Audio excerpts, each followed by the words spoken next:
What's good, everyone? It's Michael Bolling, and you are listening to the inaugural Respect Coin podcast. Oh my God, it's been so much planning and so much to get done, but we're here, and we're going to talk some betting. We're going to talk some wins. We're going to talk some losses. If you listen to the trailer, you know what this is about. Welcome in. I hope that you come every week on Fridays to listen to me yap about all these bets, tell all these stories. It's going to be a blast. So first, the Respect Coin podcast is about, do you respect coin as an athlete? Do you respect coin as a coach? And I've got great examples later. Respecting coin has many forms and it has many iterations. But the most important thing is this kind of came about a few years ago. I heard someone say the phrase, oh, he respects coin. So for example, if you get banged up in the first quarter of the game and you go to the blue tent and you come out and you're like, you know what? I'm going back in the game because I got to score my touchdown. I got to get my 50 yards. That player respects coin. If you're a coach and you're like, we're up 30, it's like 6 minutes left, but Steph Curry's got 2 points away from 30, and everybody in the world bet Steph Curry to have 30 points. You leave Curry in, he gets fouled, he makes 2 free throws, everybody cashes their bets. That coach respects coin. So I hope you understand what I'm talking about. It's going to be a fun ride. So first, let me introduce myself. Like I said off the top, Michael Bolling. I grew up here in Chicago. I grew up on the west side. Shout out to K-Town. K-Town raised me. K-Town baby. Shout out 290. Listen, my introduction into betting comes from a very early age, probably much earlier than most. My pops was a bettor. We go to Vegas every year to bet on the Super Bowl before sports betting was legal in almost all 50 states. But I basically spent a lot of my early years at the Hawthorne Racecourse over on Cicero off of I-55. If you're from the city, you know what I'm talking about. And I loved growing up watching horse racing. My dad was a big horse racing fan, always at the track on Saturdays. He had his buddies there. He always had the booklet. So I like to say that I knew how to put in a trifecta or a superfecta well before I knew how to fill out my entire multiplication tables. That's a story for another time, but shout out to my pops. He definitely taught me a lot early, so I was not surprised when I grew up and realized that most of the people that I was hanging out with in college, they were betting on stuff. I don't know how. Well, I didn't know how then. And then I realized that everyone's got a bookie. Is that legal to say? I don't know. It probably shouldn't have a bookie now. I still do. But when I first got my introduction into betting on my own, sports betting, I was about 24, and I had a bookie who I would just text in the plays. So if you're someone who can understand what I'm talking about, this is well before the days where all the bets were on your phone in an app where money was exchanged above board. It's a little different now than it was back in 2014. So I used to bet. I used to check lines, send a text to a random guy I didn't know. And I would place bets on people to hit home runs, games, mostly Chicago sports, because I really didn't know anything else. I mean, not really know anything else, but yeah, I would text in my plays and we would figure out a way to exchange the coin. I'm not going to describe that situation because I really don't know who's going to be listening to this, but anyone who's a little degen like I am knows exactly what I'm talking about. So fast forward, betting becomes legal in many states. I think Illinois was a little late to the party, but as soon as they found out that Indiana was all in and people were driving, like I was, to the Horseshoe just to sit in the parking lot to fire off NFL draft bets, Illinois was like, yeah, we got to get on that. So couple things. I had a job previous to this one I have now. I worked at BR Betting. Huge shout out to that entire team over at Warner Brothers Discovery. Those are my boys. And I think I learned the phrase respect coin from that group. I don't know who did it. I don't know who started it. if you guys are listening, I don't want to inappropriately credit the wrong people, so I'm just going to blanket it. I learned the phrase respect coin while working at BR Betting. And one of the things we used to do as I worked in the app with my guy Logan is we would interview bettors in our community and just kind of talk to them about, their biggest wins, what they were looking at for the weekend, some of their worst losses, just kind of reminisce on some of the games. And what I learned was I had so much in common with these people that I didn't know, because the thing that we had in common was we were all either winning on something or losing at the same time. So that's kind of what I want to get out of this podcast. I've got some friends in the industry that I'll hopefully get to bring in, let them tell their stories. I'll get to kind of tell my story over time as things happen. I remember something else. I remember a win. I remember a loss. So that's what I want to get out of the Respect Coin podcast, and I hope you guys enjoy it. This is going to be a lot of fun. So enough with the pleasantries. Let's get into the modern day. I'm recording this on Friday, which means Thursday night football did indeed happen, and I did come away with a win. Maybe 2 wins if you want to think about it philosophically, because the Vikings lost. And I'm a Bears fan. I'm wearing my Bears shirt. If you're watching this, you can see that. I'm Chicago till I die. I'm gonna root for the Chicago teams. And everybody in the world was on the Vikings yesterday. At work, we were talking about it. We were saying, like, is it the Vikings? Is it the Rams? The spread was a little funky. The Rams came off a win. Vikings coming off a loss, short week. Is Sam Darnold the guy? Is Cooper Kupp going to get traded? Is Puka Nacua going to come back and play? Had a lot of storylines for a Thursday night football game. And if you know ball, like I'm sure you do, Thursday night football games can sometimes be pretty ass. Like, these games sometimes are just terrible, low scoring, no excitement. Everything that you bet on gets smoked because the games are just bad. Well, yesterday's game was a little bit of the opposite, especially in the first half. We had a Cooper Kupp touchdown. We had a Kyron Williams touchdown. That's now 10 straight games with a touchdown.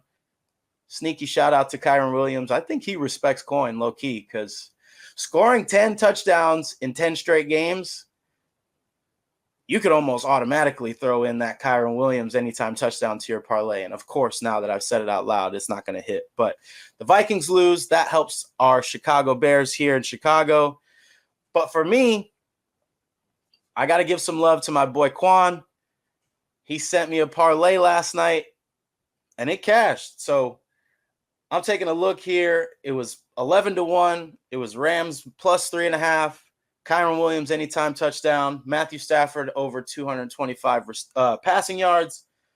Puka Nacua 50 receiving yards, and he went absolutely bonkers. He had 106. And Cooper Kupp 50 yards. He ended with 51. I will be talking about him later. But Thursday night football was dope. Got myself a little win. This is very important as you go into the weekend, as most of you bettors know. We're all just kind of getting our bankroll ready for Sunday, right? Like, Sunday is the day where you kind of let it eat, right? You let it rip. You've got your money from the week stacked up. You've built your bankroll up. And Sunday is when we fire. So tonight, there's some basketball that I'm going to talk about. We got the Bulls playing the Bucks in Milwaukee. Going to give a little preview on that in a second. But truthfully, I'm waiting for Sunday. And that's when the Bears play the Commanders. I will talk about that as well.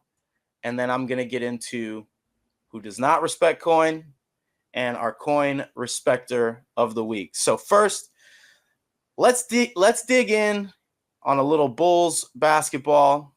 The Bulls play tonight in Milwaukee. I'm going to take a look at the odds. The spread, last I checked, was 9.5 points. So the Bulls are catching 9.5 in a division game.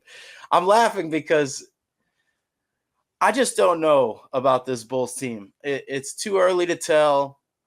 I personally don't think they're going to be a team that cashes their over win total. If you haven't seen, their over under win total was 28.5 games. They laid an egg in the first game against the Pelicans, and that's okay. It's early. We're trying to figure it out, but this Bulls schedule to start the season is absolutely a gauntlet. So they didn't get any favors from Adam Silver and the schedule makers. They could very well start off the season 0-5. These first 5 games are insane. But the task at hand is the Milwaukee Bucks on the road. I'm looking at the splits right now on DraftKings. 58% of the handle. So that's the smart money. If I say the handle or the sharps, I mean the smart money. That's where all the big money's at.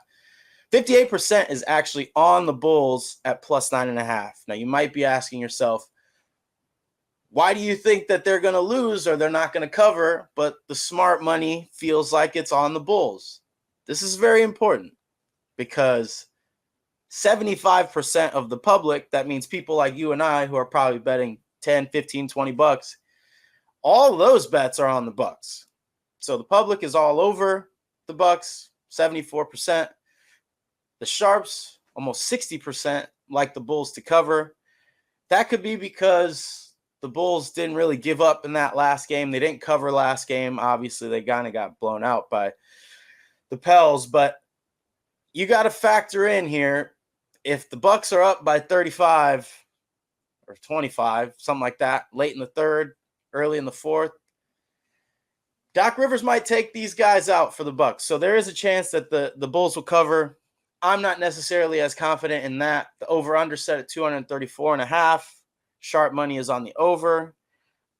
I think if I'm going to play something in this game, I'm looking at the over. The Bulls' defense was pretty bad. They also turned the ball over a lot. And Billy Donovan's, Billy Donovan's whole MO this year is let's run the floor. Let's shoot a lot of threes, even if we don't got guys that are good at shooting threes. Let's just shoot them, which I think the analytics has driven a lot of this conversation. So I don't hate it. We want to move into modern basketball. I am here for it. But one thing I want to mention, the Bucks money line is minus 470. You're obviously not playing that as a single or a straight, but 94% of public bets are on the Bucks to win. That means almost everybody who's betting on DraftKings is putting the Bucks in their parlay. Do what you want with that information. I used to think, specific to this Bulls team, when everyone in the world's on the other team, take them to cover. You're getting 10 points basically, so it's not the worst thing in the world if you want to take the Bulls tonight, but I need you to know that everybody in the world is on the Bucks to win. So maybe it's somewhere in the middle. I like the over in this game, and I have some more props that I'm going to go through in a little bit. Might be a long year for the Bulls, but we'll see. Could be a much different agenda in the second half. Might have some guys moved. Who knows? So that's the Bulls. Big weekend in Chicago sports. Blackhawks host the Predators tonight. ESPN Plus exclusive. So if you have ESPN Plus, you can watch the game. I'm not betting anything in this one. I'm still trying to figure out what the Blackhawks are all about. They made a lot of offseason moves this year to put some pieces around Connor Bedard, and Connor Bedard's awesome. One of the best players in the NHL. He's a teenager, so what he's doing is pretty impressive. But like I said, I don't have anything for this Blackhawks game simply because I got to figure out the goalie situation. They're giving up a lot of goals recently, even at home. So there is some good things. There is some things that you might want to take a look at and say, oh, these are positives. This team's on the up and up. They just haven't found their footing yet. So I'm leaving them alone. They've got 2 games this weekend. We'll see how they do tonight. We'll see how they do on Saturday. The big one, let's get into it. Chicago Bears on the road in Washington to take on the Commanders. This game was flexed out of the noon window and into the afternoon window. We have a 3:25 start. Caleb Williams versus Marcus Mariota. Jaden Daniels got hurt last week, hurt his ribs. He's been considered week to week. I personally don't think he's going to play. Like I said, I'm recording this on Friday. We'll find out more either today, tomorrow. Sounds like the Commanders are keeping it pretty close to the vest, but even if Jaden Daniels was in there, I really like the Bears in this one. This might sound like a homer take. That's because it is, because I do love the Bears, and sometimes I bet them blindly. But this one feels like a good matchup. The spread that I'm seeing was -3. Bears -3. I'm looking on DraftKings right now, and 59% of the sharps, the handle, the smart money is on the Bears.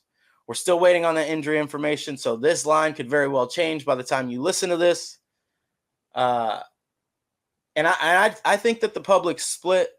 I think people probably placed bets on this early. Now we have Jaden Daniels, who might be out. That's going to change the calculus a little bit. But right now, as we're looking and as I'm speaking, 59% of smart money is on the Bears.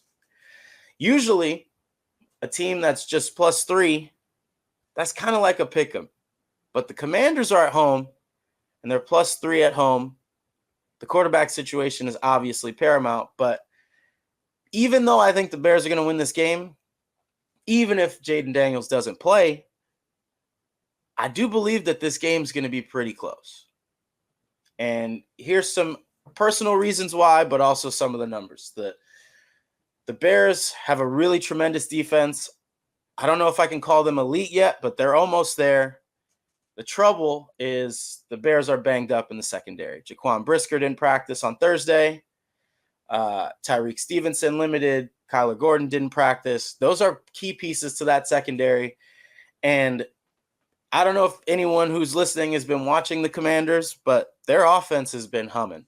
Cliff Kingsbury is, he's put Jaden Daniels in a position where he can do the things that he's good at, improvise when necessary. You are going to get a little bit of a difference if he doesn't play. But in a pinch, in one game, it doesn't sound like Jaden Daniels is going to miss like extended time. So you got Marcus Mariota as a backup. That guy has some tools that are similar. He's probably not as fast as Jaden Daniels, but he's got experience as a starter. He can move. He can spin it. He understands the offense. That's obviously important. And understanding the offense is everything. So I don't know that this is going to be a blowout. I do see this one being pretty close. I think the spread right now is pretty accurate. If they announce that Jaden Daniels is out, I think this probably goes to a 3.5, a 4, maybe a 4.5. I can't see it swinging more than a full point because I don't think there's enough data out on Jaden Daniels yet anyway. But if you like it and you're listening to this post, mid-afternoon on Friday, make sure you're taking a look at those lines. And if you're someone who likes the Commanders or you're trying to fade the Bears, I would wait. If you're listening to this Friday afternoon and it's still +3, I would wait. Because I think by all accounts, Jaden Daniels not practicing. He wasn't a part of the walkthroughs or anything yesterday. He's probably not going to play. And then you're going to get yourself a better number. The over-under set at 43.5. 82% of the public is on the over. And 66% of the smart money is on the over. I was betting a lot of unders to start the year. The Bears started off pretty slow offensively. They got into a groove, and now they're scoring points. The offense is humming. I love what Shane Waldron is doing. He adapted. He was willing to adjust. I think there was a players-only meeting like, let's let this thing fly, and he's doing that. So I kind of like the over here for a lot of reasons. The Commanders' defense isn't great by any stretch. I also think that their strength is their offense. While I do believe that the Bears' defense is very good, on the border of elite, I think they're top 10 in a lot of metrics across the league. They are banged up, like I mentioned earlier, so there could be some points to be had through the air. We'll have to see, the Mariota versus Daniels comparison, but if you look at some of the charts, Jaden Daniels is throwing to one side of the field. He's not really spreading it around. I think Marcus Mariota is probably better at some of those things, so could see a more wide open offensive flow for Washington. So I like the over. Betting the under is hard. It's not for everyone. I like rooting for points. I hate rooting for people to not score because that's not exciting football, but it is what it is. And the last thing I'll say, just to preview, the money lines are interesting. -155 for the Bears, +130 currently for the Commanders. 51% of the smart money is on the Bears, and 49% of the smart money is on the Commanders. So that means the smart guys, the people out in Vegas, the Sharps, they're split on this one. So I kind of feel like this is going to be a close result. This is going to be a game that comes down to a few plays, hopefully in the fourth quarter, that the Bears make to get the dub. So I'll give you my official picks for this game at the end, but I wanted to get that preview together because it's important to know some of this data. And, I think it definitely helps to know if you're betting a parlay and you want to put them in here, just knowing what the smart bettors are on, knowing what the people out in Vegas are liking. So those are the numbers I have on Bears Commanders. And I'm excited. I think this is an opportunity for the Bears to show that they're actually legit. I think some of the national discourse is they're bum slayers. You can only play who's on the schedule. And, in previous years, I think last week or 2 weeks ago when they played the Jaguars, I was not confident in the Bears because it felt like all of the primetime standalone games and they gained some momentum and boom, they just lay an egg. So they proved me wrong. I'm on board. I'm all in. I like what Shane Waldron's doing. Say what you want about Matt Eberflus, but that man can call some defense. Defense not allowing 21 points in, I think 12 straight games. That's pretty damn good. So we'll see what the Bears can do this weekend, and I will give a pick here shortly. Let's move on to our coin respector portion of the show. I'm really excited about this because I think as we go on throughout this journey together, you'll start to understand and you'll start to see it too, who respects coin and who doesn't. So, for my person who does not respect coin, I'm kind of mad at you, Kobe White. I'm kind of mad at you. Not really mad because, you're just a guy. I'm just a guy. You're just doing your job. I'm just doing your job. But damn it, how can you not score 15 points against the Pelicans? They're shorthanded. Unfortunately, when I say Kobe White at this moment does not respect coin, this can change. He can prove us wrong in the future. Kobe White had 10 points on 4 of 13 shooting and 0 of 5 from 3. It's just not good enough. It's just not good enough, man. I had to listen to everyone who was all over the NBA last year talking about how Kobe White deserved Most Improved Player of the Year. As a Chicago Bulls fan and a homer, I got to tell you guys, I didn't believe that he deserved that award. He played his ass off in the second half of the season, really kind of had his breakout. I think having Zach LaVine hurt allowed him some more room to kind of get his shots, get comfortable. And yeah, he balled. People were saying he deserved to be an all-star. It's like, I don't know if I'd go that far, but I like the progress that he made. So you have that whole narrative in the offseason. Kobe White's here. He's arrived. He didn't play a bad game. 10 points on 4 of 13 and 0 of 5 from 3 is not great, but he did contribute in other ways. The reason why I'm saying he does not respect coin, there was a boost on FanDuel. Kobe White and Zach LaVine to each score 15 points. He's just got to make 2 of 5 from 3. He's just got to make 2 threes, and we cash. Just didn't respect coin, man. And it's okay because he can bounce back tonight against the Bucks. There's the home opener on Saturday against the Thunder, which I'll talk a little bit about later. I don't know if anyone was watching TNT late last night. The Thunder are for real. The Thunder are deep as hell, and they are for real. So we are going to make some money on the Thunder throughout this year for sure. But Kobe White, got to respect coin, man. I know you don't know that there's a boost out. I'm sure you don't. But 15 points, bro. Just make 2 of 5. We all get to the window. We're all happy. And one more thing on the boosts. I have so many people ask me, and I've had these questions for years. It drives me nuts. Boosts are rigged. Are the boosts a trap? Bro, no.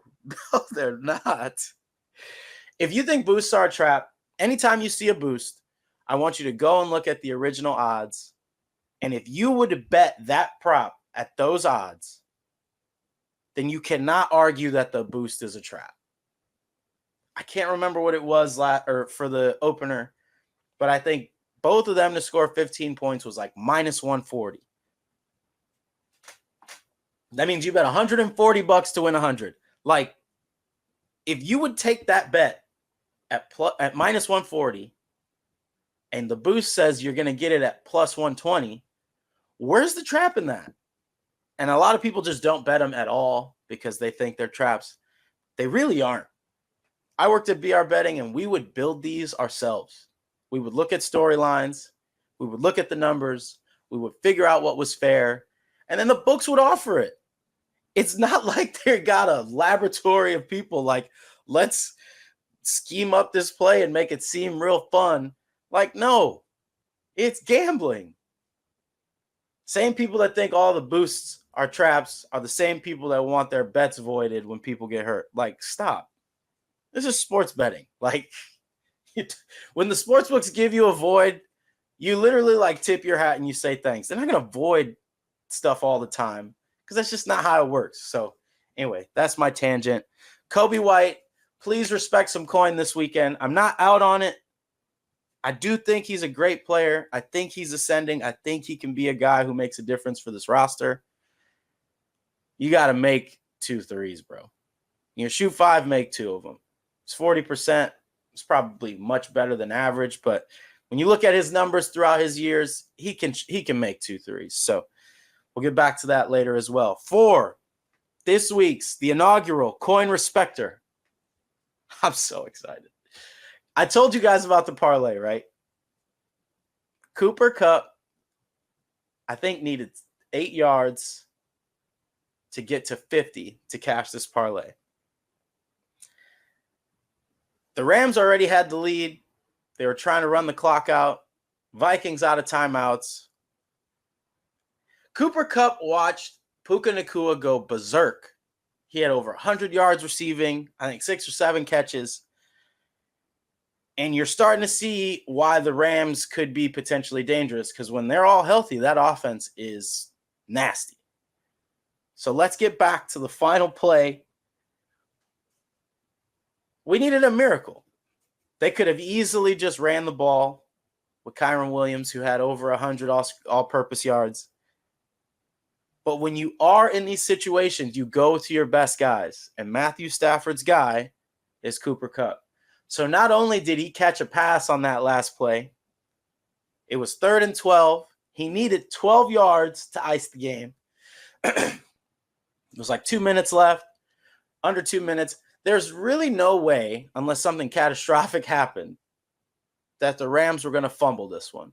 They're trying to get the first down. Cooper Kupp catches the ball basically in the backfield and gets touched immediately. But if you've watched that old video, Greg Jennings put the team on his back. He put bettors on his back last night. He had no idea that everyone in the world had anytime touchdown or 5 receptions or 50 yards receiving. And he just didn't stop. He kept his legs moving, and he pumped out 10 yards on that last play to cash the parlay. So Cooper Kupp, shout out to you. You are the coin respector in the inaugural Respect Coin podcast. And I'm giving honorable mention to Sean McVay, because this is not possible without the play caller. And that's a guy who knows his personnel. You throw the little swing pass to Cooper Kupp and you let him try and get it. And all the bettors rejoiced. So if you had 5 catches, I think it was 5 catches. You had 5 catches. Don't quote me on that because I don't have it up. But if you had 50 yards in your parlay and that was your last leg, pour a shout out to Cooper Kupp. That man put the team and all the bettors on his back. What a guy. Honorable mention, Sean McVay. Picks for the weekend. I got to wrap this up because I'd sit here and yap with you guys all day. You guys, as in this microphone I'm speaking into by myself. So picks for the weekend. Tonight, we do have a Bulls game. Like I said, I'm pretty optimistic that the over is going to hit. That's my bet. I'm putting in a little prop. One of the things that I was very, very impressed by is Josh Giddey has such a great feel for the game. He's got high IQ, and he's definitely motivated. The Bulls did not offer him an extension to his rookie contract, so he's on a prove-it deal. This is a prove-it year, and he was kind of all over the place in Game 1. I know he's just adjusting to playing with this roster and getting his feet under him, so to say. But he did a lot of good things. So one of the things I know Josh Giddey is great at is facilitating.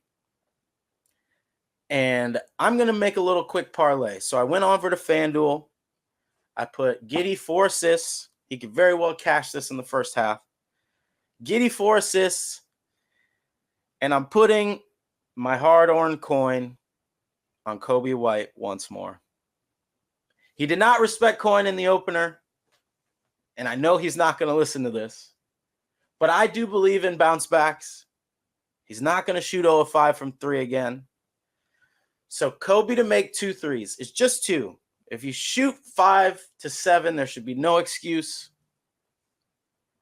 So Josh Giddey 4 assists. Coby White 2 threes. It's minus 136 on FanDuel. That is locked in for this weekend. Additionally, for the Bulls, if you're listening to this on Friday or Saturday, the Bulls play at home. They're hosting the Oklahoma City Thunder, which I definitely think are one of the best teams in the NBA. If you knew anything about me at my time at BR betting, I love betting first baskets. I was pretty successful at it. One of my craziest betting runs of my life came in the last 2 NBA Finals. Shout out to the ultimate coin respecter, Bam Adebayo. That man scored 4 first baskets in a 5-game series in the finals when they played the Nuggets. That's my dog. But first baskets for Saturday. I don't know what the odds are. They're not up yet. But when you see the odds come out, I'm going to need you to take Chet Holmgren at whatever number it's at. Chet last night had, I think, 25 and 12 against Jokic on the road. He's just different.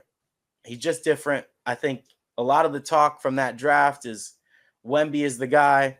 Wemby's a special talent. He's unbelievable. What he can do at his size, at his height is remarkable. But I think Chet Holmgren got that dog in him. And I think he's probably tired of everybody just talking about Wemby. He was very adamant after the first year when they were playing against each other, like he's going at Wemby any chance he gets. So this would be a good rivalry for the next 10 years.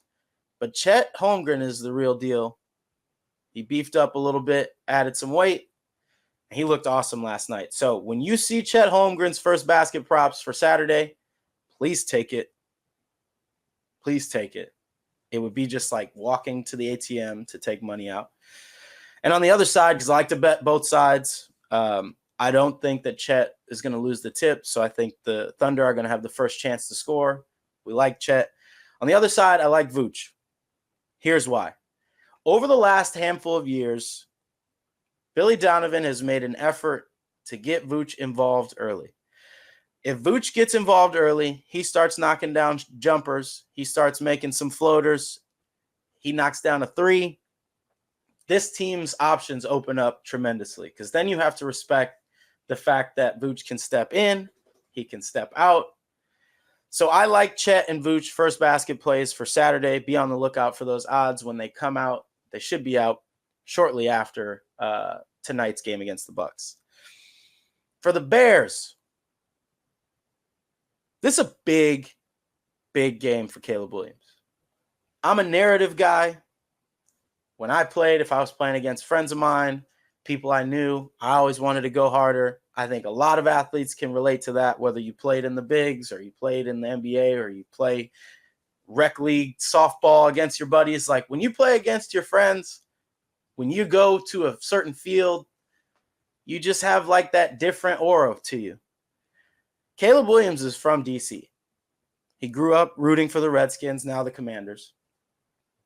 So all this hoopla about him and Jaden Daniels probably going out the window because the matchup might not be Daniels. It might be Mariota, but the narrative is still intact.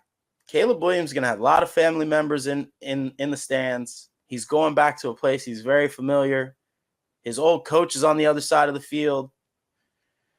So I'm betting quite a bit on Caleb this weekend. So my parlay, took it on DraftKings. Caleb Williams, 200 pass yards, over 1.5 passing touchdowns. I think the Commanders' defense is susceptible in their secondary. I think there's going to be some big plays in this one. The last time we were there with Justin Fields, DJ Moore had an insane game. So the parlay is Caleb Williams, 200 pass yards, over 1.5 passing touchdowns, and Bears money line. That's 2-1 on DraftKings. I hope when you hear this, you go lock it in, because once they announce Jaden Daniels is out, this is going to move a little bit. You might lose some value, but it's a 2-1 because I like the Caleb narrative. And I do think this is a spot that the Bears are going to get a victory. So we have that. Finally, from this game, I got a sneak nuke. If you don't know what a sneak nuke is, it's another phrase I learned in my time over at BR. Shout out to Sammy Sharp for this one. Because sometimes you just don't really want to tell people yeah, I'm betting this. What kind of crazy guy is going to bet on sacks in a game? It's me. I'm the crazy guy. So as we do the narratives, Montez Sweat traded away from then the Redskins, now the Commanders. Montez Sweat to get a half a sack. The official bet is over 0.25 sacks. If you don't know how to get there, you scroll all the way to the D/ST props, defense and special teams. Montez Sweat just to get a half a sack in the game. Could be Marcus Mariota. It's plus 135 on DraftKings, man. You can't tell me that that's not a fun bet. So you got offense to look at. You got defense to look at. Montez Sweat getting a half a sack. He's been kind of quiet to start the year. I think the defense has been very complimentary. We've seen the emergence of Gervon Dexter. Andrew Billings is a beast. But there's going to be opportunities in this game, and I think Montez Sweat is either going to get one himself or he's going to be a part of one. All you need is a half a sack. It's plus 135. That's the sneak nuke. That's all I got, y'all. This was the first Respect Coin podcast here at the Chicago Sports Network. I'm pumped. Like I said, I'm going to bring in a bunch of guests. I'm going to have a bunch of fun talking about these bets. If you're tailing, hit me up. I am on Twitter and all my socials at Mike Alex Bolling. Let me know if you're tailing. If you win, share some tickets, because we're all going to go to the ATM together. And we will find out who the next award winner of the Respect Coin Award will be. First one, Cooper Kupp. Honorable mention, Sean McVay. And Kobe White, you got to step up, man. You didn't respect coin in the opener. It's time to respect that coin tonight in Milwaukee. So I like Kobe White to bounce back. I like the Bears to win. I like Caleb Williams to have a big game. And we're sneak nuking Montez Sweat. Make sure you like this. And let me know on social if you want me to incorporate anything. This is a betting podcast, but we're going to talk about some fun topics, and we're going to cover these games in a way that you might not see in other places. And I'm going to tell you when the sharps are on your bets, because you got to follow the money. That's the best way to respect coin. So for episode 1, I'm Michael Bolling. I'm out of here. Let's win some money, baby.